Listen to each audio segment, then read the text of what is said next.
Anyway, let's begin. It's the Improv Breakfast. Welcome to this week's Improv Breakfast, where we are literally just going off the cuff.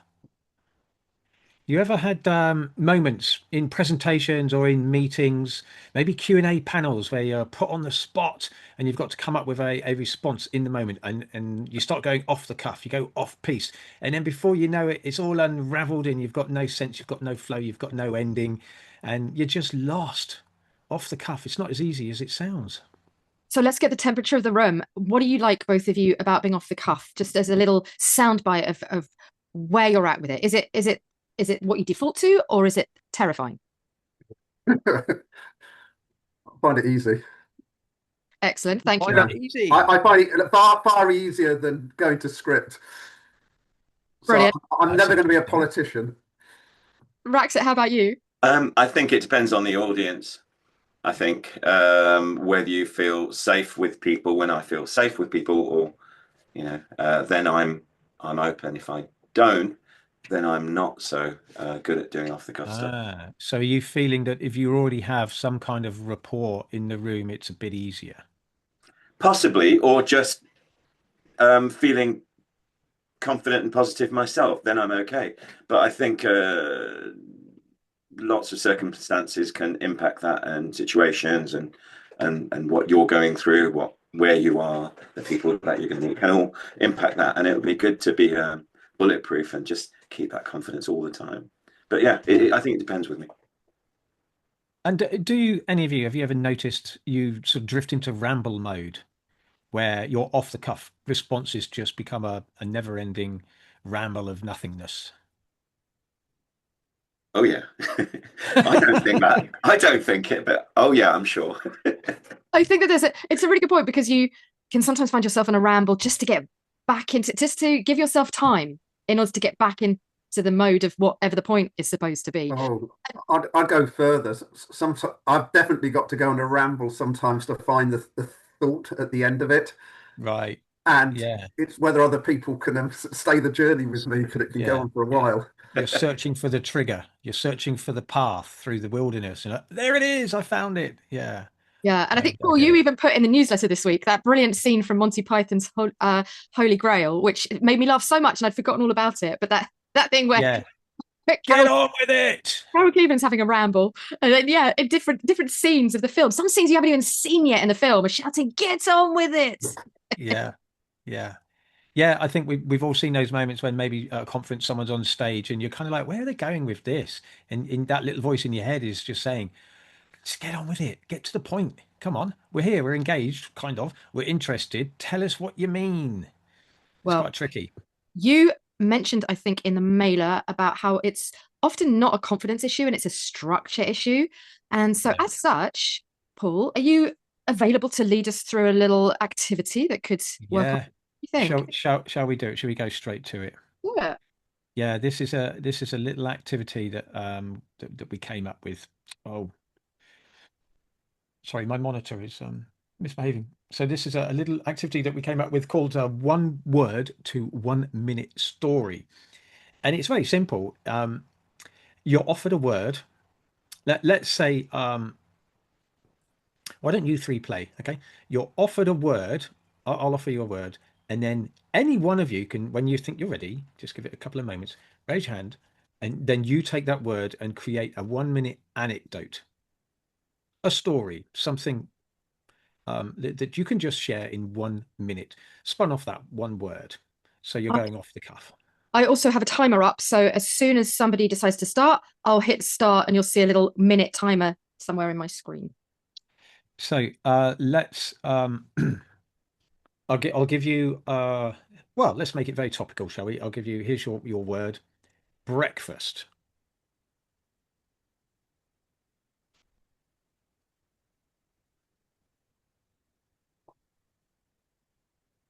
Don't leave an empty stage, folks. Don't leave it. Go Don't on, leave me I'll hanging. dive in. He's I'll doing it. He's dive doing it. in. He's going in. Okay, Rod, give us your anecdote on breakfast. Breakfast or break fast. That maybe it's that thing about in the morning you get up and what do you start thinking about? Food straight away, straight away. But the question is, what are you going to have? Now, I don't know about you, but I've got my breakfast covered. My breakfast covered with cereals and porridge and quite a lot of cereals because we all have different cereals in this house, and you don't want the same cereal every day, do you? But probably my go-to breakfast is porridge. And I'm very, very particular about how I have my porridge, all like the three bears. So I'm that fourth bear. So it must be organic. Oh, I'm ready, right.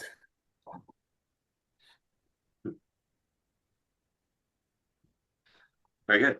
Well done, Rod. How did you feel? I had to devise a strategy to talk. So, So, what so the came first first? bit. So I didn't know what it was going to be.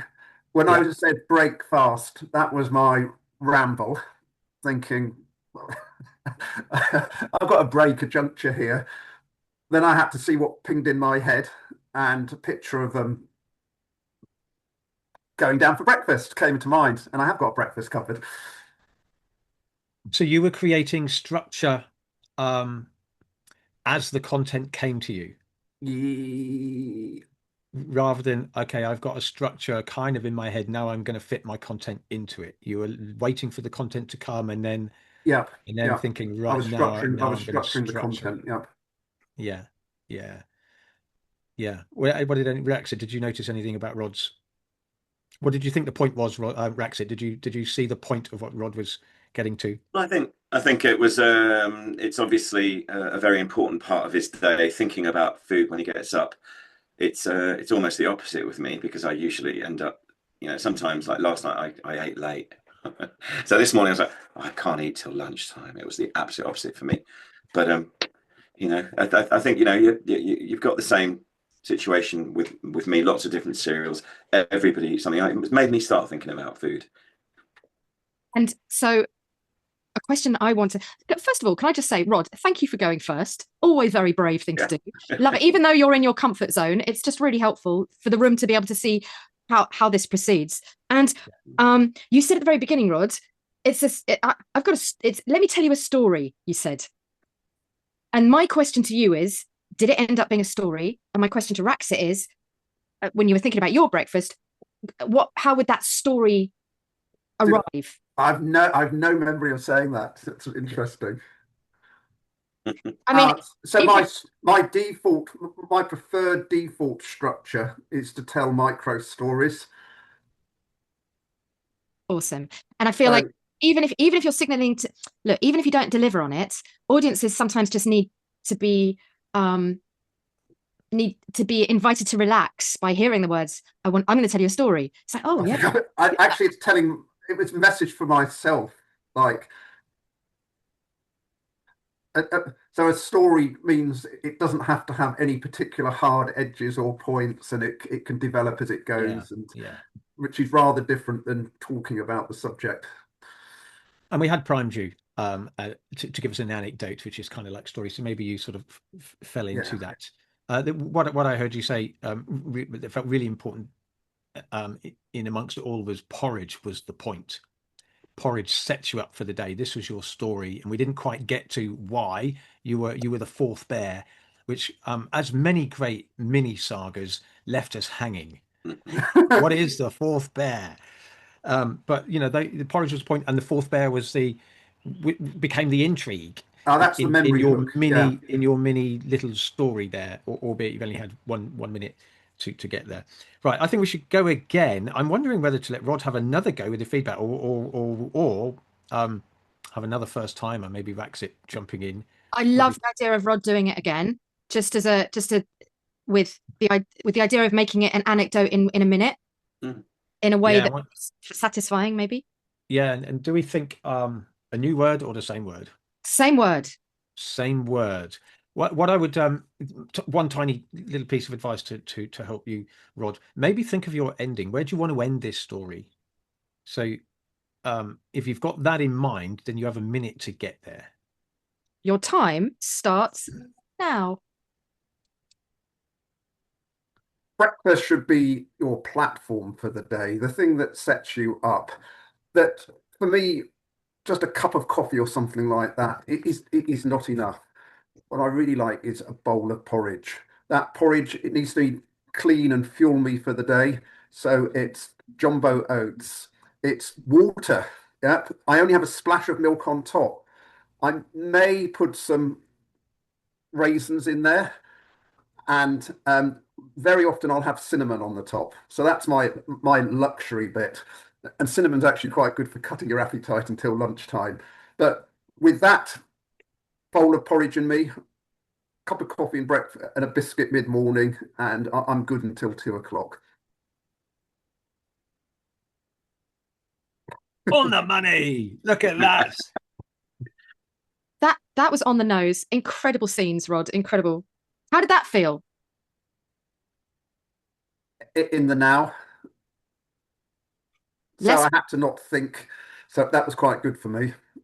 Yeah.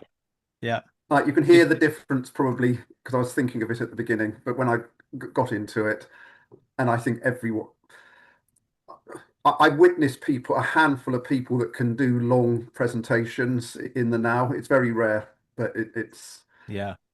So what we had there as well, we had a bit of specificity or a bit of detail. Your it needed it, ingredients yes. coming in. It just sort of like literally with the cinnamon adds a bit more spice to your story.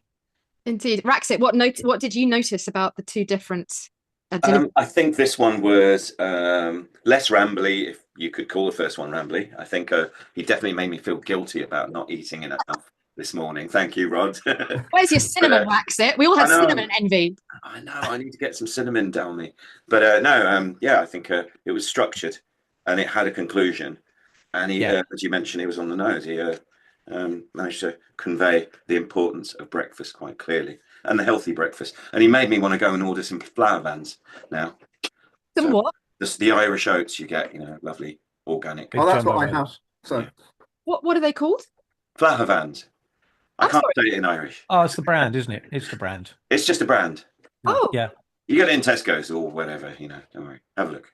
other supermarkets are available. Could you put it in the chat? I'm absolutely fascinated. I'm always a Scottish rolled oats girl. But so can I, while you're doing that, can I just ask a thing, Paul, before you Yeah. lead Raxit through his go? So my invitation in this moment is to think about how to storyfy that, or what did we get? What did Rod do for us? Paul talked in the beginning about the fourth bear, right? Raxit, did that come from you in the first place, or was that Paul's offer? We were talking about porridge and bears, the three Rod bears. had mentioned it in his first round, Perfect. Yeah. and So then it was like, we want to know what's the fourth bear? yes, indeed. Cliffhanger. And so do we lean into that? We're allowed to. On the second go, Rod, you were talking about it as though it was a recipe. And so my question to you, or just generally to the room, and it doesn't have to be answered, I think we should move on to Raxit, but my feeling is that anecdotes are a really great opportunity to map onto whatever it is that the entire presentation is about. Sometimes you just need an anecdote just to break a silence or make people feel comfortable or to put yourself in the room, right? But a recipe can also be talked about in terms of whatever it is that you're, the transport modeling convention that one is at, right? And suddenly you can talk about your breakfast, and that will lead you into, well, how does this work in terms of the rest of our stuff? So that's a really nice offer that you gave us, which was to storify it in a way that we are used to. So thank you. All right. Right. Mr. Raxit.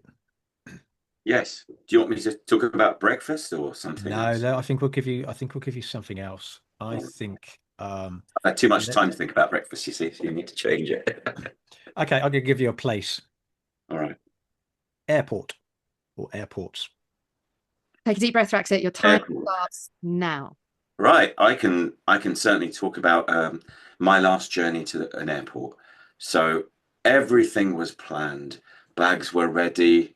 I thought, let's even get a flight. Let's even get a hotel the night before. So we went down to some town right near Gatwick. I can't remember. My brain's empty at the moment. But we got there in the afternoon. My wife came a little bit later via train. But me and my kids got there early. It was a full spa experience with me and the kids. Lovely. Had a Thai meal in the evening.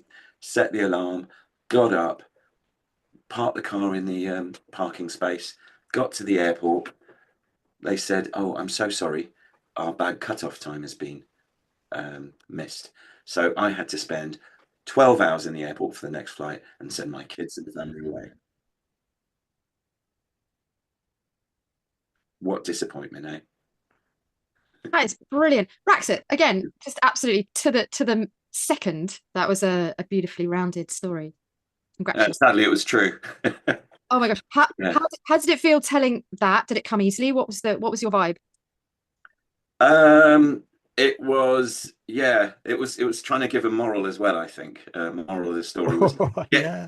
even if you get to the airport early, even if you do all these things and think, right, I'm not going to go at 4 o'clock in the morning in a cab from London because I live in London, Gatwick.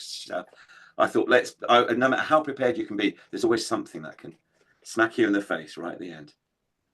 Gutting. I'll never do I that. loved it. I loved it. Raxit, Rod, have you got some thoughts? I think I was more anxious about your experience when I heard the punchline than you were telling it. It Yeah. felt like Tom Hanks in that movie. You seem very Oh, matter of fact about it. I'd be beating myself up for eternity. well, Yeah, I mean, that's wonderful to hear because what you've managed to do there, Raxit, is create an emotion in someone else, and you created great anticipation in your story building.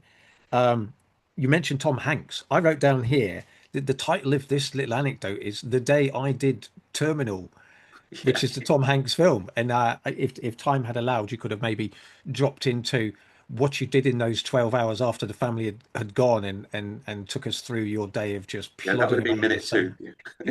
sun. Yeah. And that could have been, part of the adventure as well. In the beginning, it's a lovely setup. You described it as a journey, and we all love a journey. There's a few not important things there. You were trying to remember the name of the town you stayed in nearby, not important, and your wife traveling by train was a bit of a filler, I think, as Mm. well. Not important to the story, but there was loads in there. Um, the fact that you created emotion in your listeners is amazing. I reckon. Yeah, I reckon you could do this again. You ready to do this again? Um, maybe a bit more pacey because you've got so much, like it's building up to something. It's Mm. building up to this moment where it all falls apart. What, the same story? What do you think the moral is of the story, Raxit? Could you repeat that? Oh, the moral is no matter how confident and reassured you are in what you've done to plan things, things can always go wrong. So let's give Raxit a different prompt, and you can tell the same moral with an entirely new story. Do you Your want to offer word, a word? Yeah. yeah, your word is your word is uh your word is countryside. Your time starts now. Okay, so countryside. The countryside is an extremely beautiful experience, depending on where you go. Um, Back in the day, going to Alton Towers through the countryside, I was living in a beautiful town called Smoke on Stench, and a friend came over to visit, and we thought, let's go to the countryside. We went to the countryside, the target being Alton Towers and spending a nice day there. Another friend was visiting from Birmingham, and we embarked on our journey together through the beautiful countryside. Unfortunately, the person who was driving in his crazy Cavalier nearly killed us through countryside, country lanes, because he was going 80 miles an hour. My friend had to stop to throw up, and it wasn't so beautiful. I don't know if that was the same moral, but I only saw the clock there. I could have gone on. Sorry. No, it was beautiful. Well done for landing it as the clock went off. How did that feel? Fine, fine. I think I should have sped up at the start, really, and then it would have been easier to close, but that's life. I thought it was impressive. Uh, yeah, Rod, did you notice anything between Raxit's two different deliveries? Yeah, I thought the first one was actually more complete as an envelope that you went through. The second one, you took quite a long time to get into it. So Yeah, I I'm was not. trying to figure it out. Yeah, so I'm not. But then there was a lot of. I suppose the thing that struck me overall is just how much you can pack into even 30 seconds. Like in a millet, you can pack an awful lot in. Um, I think that's an important observation about how much how elastic time is when you're under pressure. You might take a little minute to get going, but it can feel like a whole minute when it's just a few seconds. Mm. And you can pack loads in, even though you're in flow and it doesn't feel like you're saying much. It's very interesting. And I think that a springboard to get you into any anecdote is a really nice, that makes me think of. So that's always useful having that in your back pocket. Oh, yeah, that's so funny you should say that because countryside always makes me think of. And that kind of weirdly gives you enough time to just get yourself into the mode of it. Brax, I thought you did brilliantly. Paul, what observations have you got? Yeah, I think you may have benefited with maybe if we had given you 10 seconds grace before we started the clock to allow you to just form your thoughts, which I think is fair in real life. If you're in a Q&A session on the stage or something, someone asks you a question. I think actually allowing a moment of time of silence for you to gather your thoughts probably raises your credentials and your persona as an expert more than just like going right, I got to say something, got to say something. And so we didn't give you that, so apologies from us, but that would have been helpful for you, I think. And then we wouldn't have, you would have been able to start much faster. You're on your way to Alton Towers, right? So there's a hook between being sick on a roller coaster and being sick in the car. You're leading us in. So, I mean, I just sort of noticed that just in the aftermath, but that could have been a nice kind of like hook as well. Hey, there's only one way to get ready for a roller coaster: drive through the country lanes at 80 miles an hour. And the That's proof was in the pudding, which was on the footwell of the car because it just puked it all up. That sort of thing. Um, so smoke on stench. Love beautiful. that. I Yeah. think a good takeaway here is that one can practice this stuff Mm. so that even if you have a big presentation or a big meeting coming up, you can just open a book, pick a word, set a timer for a minute, deliver a story, see if you can come in under that time with some kind of point, a moral, an appropriate mapping, whatever feels appropriate in that moment. But it can be useful. It's never going to be perfect, but it is a very nice way to exercise that muscle. Yeah, I we have reached the end of the breakfast. we My good, have. it whizzed past. We'd love a group photo. If you would like to be in it for our social media, then please keep your camera on. If not, turn your camera off. I'm going to take it now. 3. Lovely. Thank you so much. And if you know someone who would find this work interesting, please uh, direct them to us. That would be marvelous. And we Next week, are, Vic. What are we doing yeah, next week? well, next week we are discussing um, 3 speaker archetypes to make your presentations pop. So we're talking about different types of characters that you can bring in order to be optimally interesting to your audience. Brilliant. Look forward to that. So for today, Rod, Braxit, thank you for joining. Thank you for playing big. Thank you for your anecdotes. They were wonderful to hear. And we will see you next time at the Improv Breakfast.